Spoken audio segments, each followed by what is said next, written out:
when we have the courage and the bravery to go to the places that scare us, we have the possibility to come out the other side, to become free, to manifest a life beyond our wildest dreams, and make a major impact on the world, all of you.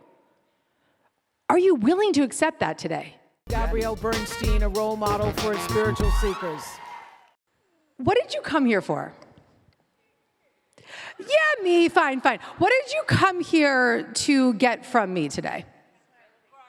Growth, accountability. Oh, okay. Well, honey, I can't keep you that accountable. I'll be available to you, though, okay? My app is coming out in a few months. I will actually keep you accountable in that way. Okay, what else? Talk to me. What else did you come here for? Courage, strength. What was that?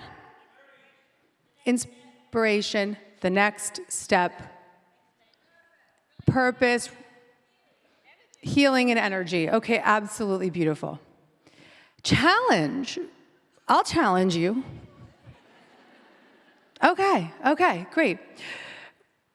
I always want to open these ideas and these conversations with a query about why we're here, because we show up to a room like this. Any human who opens those doors and says, I'm going to go sit in the front row, or I'm going to sit in the room, and I'm going to open my mind to a conversation about manifesting and a conversation about light and grace, and thank you for my water, Jolan.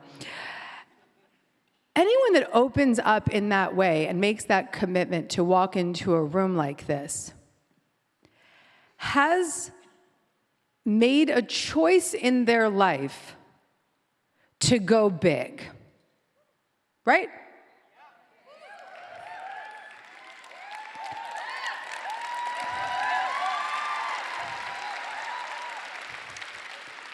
You've made a choice, you've made a commitment, you've looked at your life and you said, could be better than this, or there has to be a better way, or I'm willing to see things differently. I'm ready to manifest a life beyond my wildest dreams. Yeah? Gabby, yes. So that commitment, that desire, it brought you in the door. I want to open this conversation by saying I'm proud of you.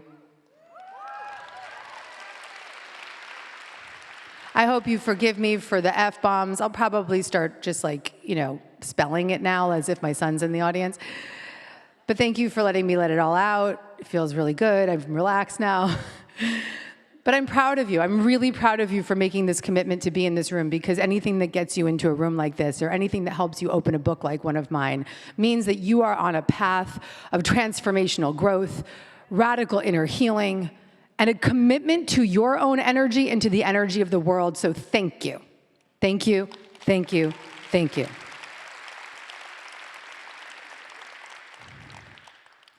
I started this talk I gave a talk about 5 months ago for my friend Lewis Howes. It was this beautiful talk in Ohio. And I had that same feeling when I came out. I was like, what are these people here for? I want to really get to know them. And I started to interview Lewis, as I do for any time I get booked to give a talk. I interview people. And I say, well, what does the audience really need? It's always the same thing. But he started to describe, they're really here to manifest, and they want to live their purpose, and they want to feel good in their life, and they want to feel a sense of knowing. And I said, okay, I got it. And I had a whole outline planned for that talk, but I looked at my producer who was traveling with me, and I said, Sam, I'm not really feeling this talk right now. And I said, I'm just open to something else that's going to come through in the next 8 hours before I give my talk. And then I looked on my TikTok, and I saw immediately out of nowhere, shortly after our conversation, I see this video of Oprah Winfrey, and she's doing her Oprah beauty. It's coming through the screen in a 10-second TikTok.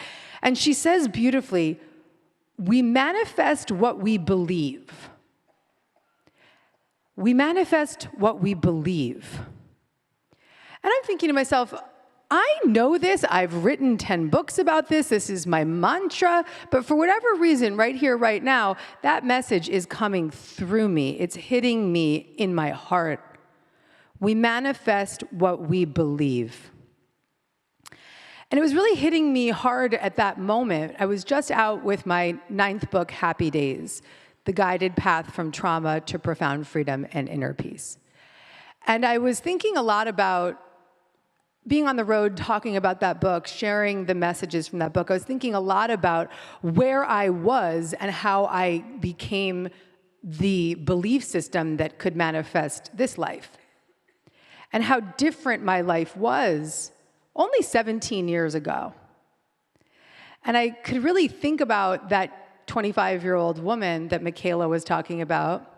This was actually a year before I met Michaela. So this was the party girl, Gabby. And I could think about her, and I have this tremendous compassion for her, and I can see her in my eyes, and I can see how much she wanted a life that was so different than the one that she was living. And she wanted it, but she didn't believe it was possible. And I can see her, I can visualize her in my mind's eye. I can see her in her white, beat-up Toyota Corolla. And you have a Corolla? Right on. That car has a lot of good memories for me. It lasted about 15 years. Yeah, it really did. I drove it into the ground, literally. And I see myself behind the wheel in my white Toyota Corolla, and I'm adhering to the alternate side of the street parking regulations in New York City. So if you've ever parked in New York City, which is highly unlikely because you live across the world, but when you park in New York City on the street, every other day you have to move your car and you have to pull over to the opposite side of the street, and then you have to wait for the street cleaners to come, and you have to sit in your car for about an hour and a half waiting for them to come. So it's a whole routine. It's the cheap way to park. So I was pulled over to the side of the road. I have absolutely no business being behind the wheel because I'm still drunk and high from the night before. And I've got the red Gatorade in my hand, and I'm chugging it for the electrolytes because I'm so hungover and so dehydrated. I'm shielding my eyes from the sun. I am a mess. And I continuously, over and over, play and rewind on the cassette tape in my white Corolla. Play, rewind, play again, rewind. And the voice in the background is the voice of a psychic who had given me a psychic reading 5 months earlier. And she says in this very authoritative voice, "You're struggling with drugs and alcohol." My voice quivers. "It's not that bad. It's not that bad." She goes on to say, "You know, darling, you can continue on this path and live a very difficult life, or you can get sober, get clean, and make a major impact on the world." Rewind, play. Rewind, play. Rewind, play. You can get sober and make a major impact on the world. You can get sober and make a major impact on the world. And I'm hanging on her words, and I want that, but I don't believe it. I don't believe it's possible. But I continue to listen and repeat it over and over and over again. And then I notice the street cleaners coming behind me, and I pull my car across the road, park it. I text my business partner, because at the time I ran a PR business, and I text her and I say, "I'm gonna be in at noon, late night." I throw my empty Gatorade can onto the dirty floor of my car. I see all these people with their shoulder bags, and they're walking their dogs, and they've got their coffees, and they're going to the gym, and they're all going somewhere, and I'm going nowhere. And I get out of my car, I go into my studio apartment with the trash cans outside the window, and I get in the shower, and there's mold all around the shower, and I see this shower coming over my face, and I look in the mirror, and I'm just dripping with mascara, and I don't care. I take some kind of downer to just fall asleep. I get into the bed, and I start journaling, feverishly journaling. Get clean and you can make a major impact on the world. Get clean and you can make a major impact on the world. I journal so I don't have to hear the sounds of the clashing garbage cans outside the window. I journal so I can relieve myself of the anxiety that is palpitating. I journal so that I can remind myself of the possibility that I can get clean and make a major impact on the world. And the downer starts to set in and I start to subside and relax and my mind starts to slow down and I fall asleep only to temporarily tuck away the anxiety that will wake up with me several hours later. And I think about her now. I think about that 25-year-old girl who made the commitment to get clean and make a major impact on the world.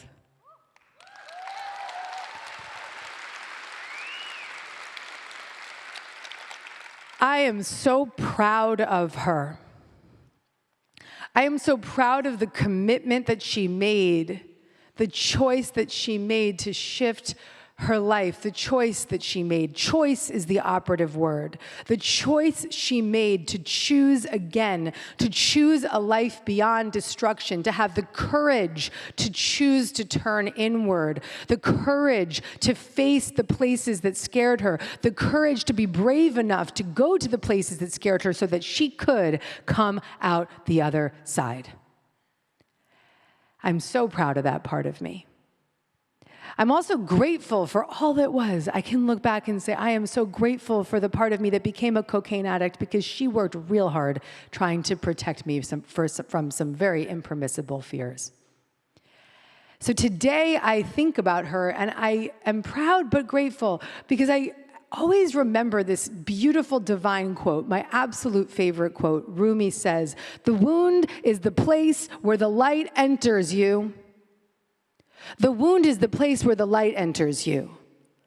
So whatever your wounds might be right here, right now, maybe you're getting a divorce, maybe you have sickness, maybe you have a family member that isn't well, maybe you're dealing with addiction, maybe you're dealing with mental health, maybe you are finding ways to try to self-sabotage in every corner. We're all here and we're all suffering because we're humans and we're alive. But when we have the courage and the bravery to go to the places that scare us, we have the possibility to come out the other side, to become free, to manifest a life beyond our wildest dreams, and make a major impact on the world, all of you. Are you willing to accept that today? Show me for real. Are you willing to accept that today? That willingness, that's all we need. That's all we need. All you need is the slightest willingness. The moment that you pressed yes to buy this ticket, the moment that you walked in the door, you said a major message to the universe. I am willing. I'm willing to heal. I'm willing to change. I'm willing to grow. I'm willing to open my heart to what's possible. I'm willing to see through the lens of love and possibility rather than through the lens of fear and blocks and the past and the wreckage. That willingness, guys, that's all we need. You've already got it. Keep listening. With that willingness, we can open our hearts to a new lens, to see the world through the lens of possibility, to see through the lens of love rather than fear. But what happens for all of us is that we can do that. We can come to a talk like this and we can get super amped up and really excited and be like, I'm gonna go manifest my life beyond my wildest dreams. And then 3 weeks later, or maybe 3 hours later, you're like, I don't believe that shit. You know what I mean? And that happens not because you don't have the willingness, not because you're not ready to show up, but because the blocks to our manifesting power are real deep.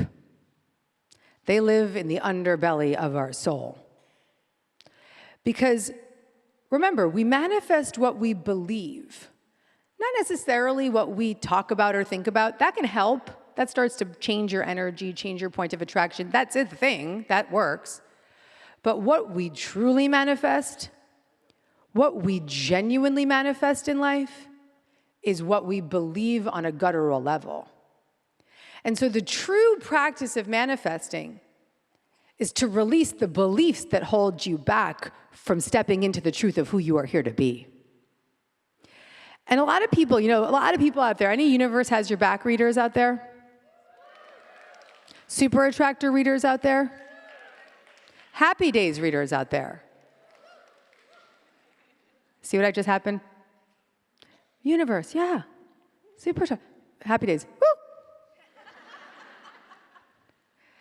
That book, even on the title, it says what it is on the tin, right? It says, a guided path from trauma to profound freedom and inner peace.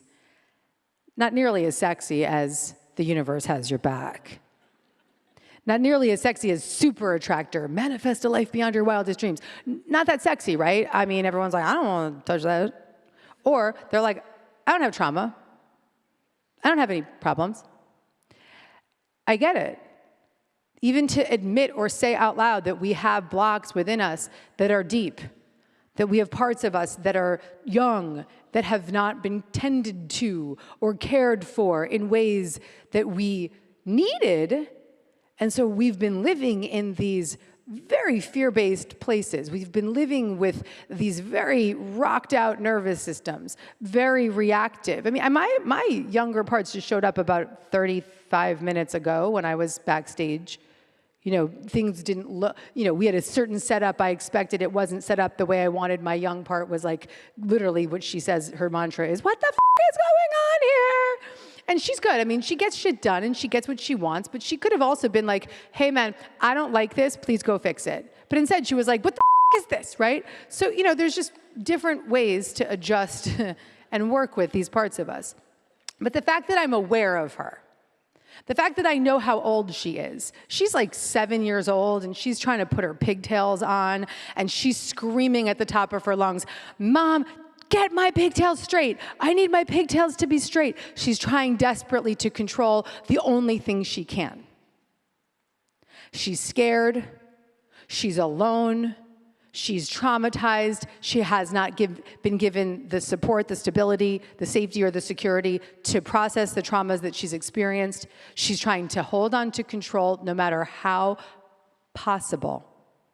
And guess what? I know her so well, and I see her every single day, and I just saw her about a half an hour ago backstage. But I was able to help her. Michaela came on, she gave a beautiful introduction. During Michaela's introduction, I checked in with her. And I chose to check in rather than override her. I said, okay, sweetie, we got 4 or 5 minutes here. Let's check in. I checked in with her. I chose to turn inward. Then I became curious. And I started to ask her some questions. Okay, well, where are you in my body? You're in my chest. She was like this. What do you need right now? What are you feeling right now? And I started to really get into the somatic experience of what was happening for her. And then very quickly I said, with compassion and connection, how can I help you? And she just said, have fun. Have fun. It's so moving. It's so deeply moving to me to be able to have this relationship with these younger parts of who I am that really lived in a very abandoned way for so many years. And the way that we change the core belief systems that keep us stuck in the patterns that block our manifesting power is by tending to the younger parts of us that believe that we are unworthy, unlovable, inadequate, not safe, that we have to do everything, that we have to be in control, that we're not good enough, we're not seen. If you like this video and you want to get more Gabby, check out the next one right over here.